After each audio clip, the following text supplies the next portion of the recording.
सांसद संतोष पांडे का बड़ा आरोप, विवेक सिंह स्वर्गीय नंद कुमार बघेल का सलाहकार रहा। अब भूपेश बघेल बताएं यह रिश्ता क्या कहलाता है। मोहला मानपुर पुलिस ने 4 नक्सलियों समेत 5 लोगों को गिरफ्तार किया है। इस मामले में बीजेपी सांसद संतोष पांडे ने बड़ा आरोप लगाया है। उन्होंने कहा कि गिरफ्तार किया गया नक्सली विवेक सिंह स्वर्गीय नंद कुमार बघेल का सलाहकार रहा। नक्सलियों के साथ 7 लाख रुपए लेन देन की जानकारी भी सामने आई है। इससे स्पष्ट है कि नंद कुमार बघेल के नक्सलियों से संबंध थे। वे मोहला मानपुर के अंदरूनी क्षेत्रों में जाकर बैठ के लेते थे।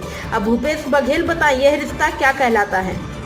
15 साल के बीजेपी शासनकाल में भाजपा के कई नेताओं का संबंध नक्सलियों से रहा। बीजेपी के जिलाध्यक्ष समेत कई गिरफ्तार हुए।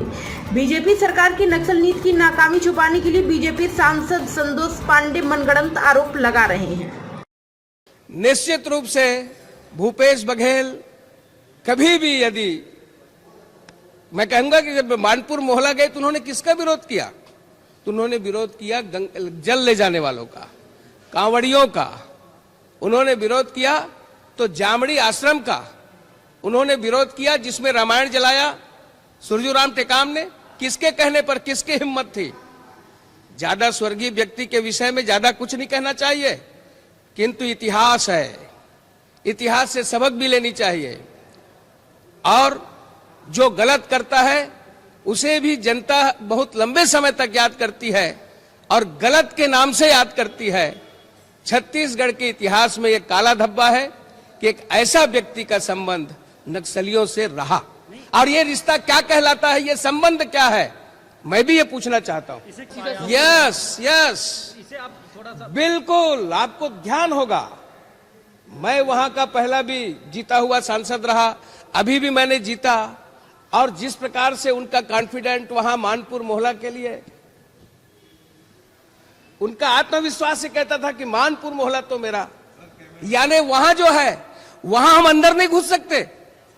वहां ये रात में जाकर के स्वयं बैठक लिए, इनके पूज्य पिताजी बैठक लिए, ये कई बार अंदर में घुसे। कुल मिलाकर के ये जो संबंध है ये छत्तीसगढ़ की जनता के सामने आ चुका है।